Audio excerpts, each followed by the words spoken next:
இல்லைங்க சார் முடிச்சு இந்த கொஸ்டின் பாருங்க. இது என்ன மெத்தட் ஓகே அப்படின்னா எக்ஸ் ஒய் தனியாக பிரிக்க முடியும்.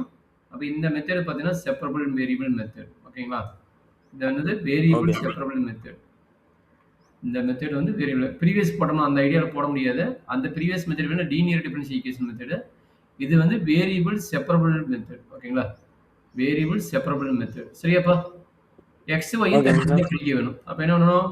dy by dx equal to minus y squared plus y plus 1 divided by x squared plus x plus 1. So இங்கே பார்த்தீங்கன்னா இங்கே ஒய்ங்கிற டேமு, அப்போ இந்த ஒய்ங்கிற டேமு இங்கே டிஒய் கிட்ட வரணும். அப்போ ஒய்ங்கிற டேம் இங்கே கொண்டு வந்துருங்க. எக்ஸுங்கிற டேம் இங்கே இருக்குது. அப்போ இந்த டிஎக்ஸுங்கிறத வந்து இங்கே கொண்டு போயிருங்க. அப்போ என்ன நடக்குதுன்னு பாருங்க.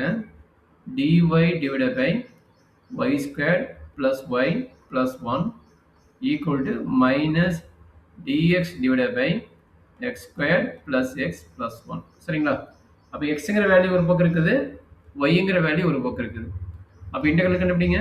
Integral dy by y squared plus y plus 1 equal to minus integral dx divided by x squared plus x plus 1. கரெக்டாப்பா?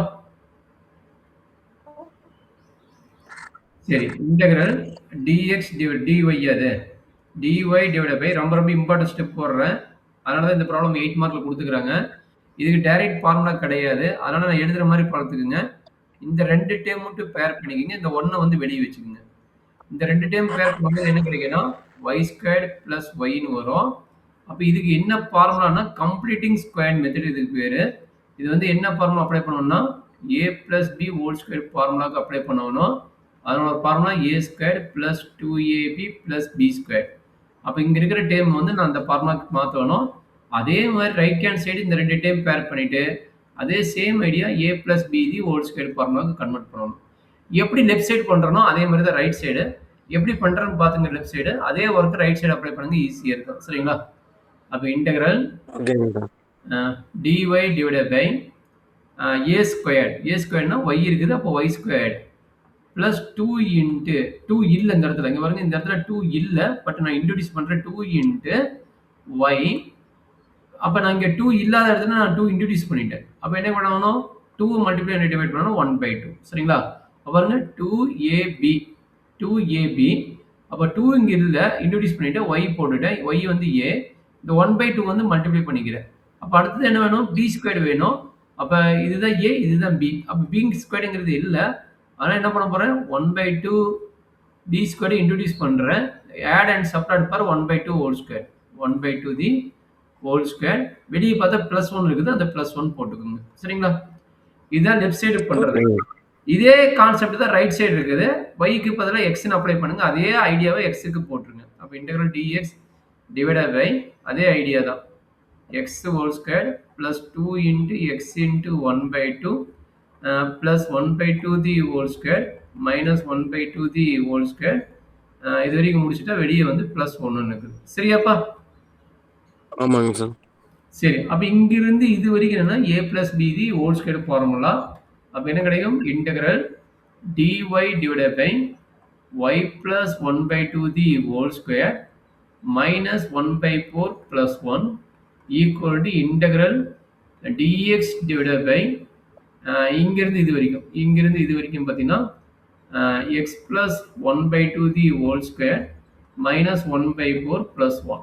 சரியாப்பா? அப்போ என்னாச்சு? Integral dy divided by y plus 1/2 the whole square.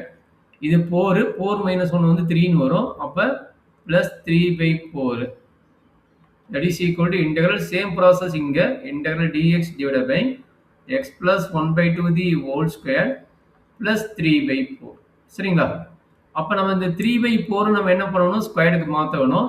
அப்போ எவ்வளோ அழகாக ஸ்கொயருக்கு மாற்றுறாங்க பார்த்துங்க. Integral dy divided by y plus 1/2 the whole square plus √3 divided by 2 the whole square. இந்த மாதிரி மாற்றுறாங்க. சரிங்களா? Same idea right side. Integral dx divided by x plus 1/2 the whole square plus √3 divided by 2 the whole square. சரிங்களா? இதுதான் வந்து வருது. ஓகேங்க. இதுக்கு என்ன ஃபார்முலா அப்ளை பண்ணணும்னா, integral dx divided by x squared plus a ஸ்கொயர்டோட ஃபார்முலா. இதனோட ஃபார்முலா என்னன்னா 1/a tan inverse of x by a ன்னு எழுதணும். பிளஸ் c ன்னு எழுதணும். இதுதான் ஃபார்முலா. இங்க x இருக்கிற இடத்துல யார் இருக்கிறா? y பிளஸ் 2 இருக்கிறா. நல்லா அண்டர்ஸ்டாண்ட் பண்ணிக்கங்க. இங்க x இருக்கிற இடத்துல y பிளஸ் 2 இருக்கிறான். a இருக்கிற இடத்துல √3/2 இருக்கிறாங்க. அதனால நான் அதை அப்ளை பண்ண போறேன் 1/a. a ஓட வேல்யூ பார்த்தீங்கன்னா √3/2. அப்போ 1/a வந்து √3/2 tan inverse of x by a. Tan inverse of x by a னா x ஓட value y plus 1/2 divided by a ஓட வேல்யூ ஆல்ரெடி போட்டாச்சு √3/2. இதுதான் left side. Right side x க்கு பதிலா y போட்டுங்க. அதே டேர்ம் தான் இருக்குது. அதனால x க்கு பதிலா என்ன பண்ண போறோம்? y போட போறோம். அப்ப tan inverse of x plus 1/2 divided by √3/2 plus c. இதுதான் ஐடியா வருது. அப்ப இதே மீறி சிம்பிளிஃபை பண்ண என்ன கிடைக்கும்? 2/√3 tan inverse of அந்த 2 மேல வந்துச்சுன்னா 2y plus 1 வரும். அப்ப 2y plus 1 divided by √3.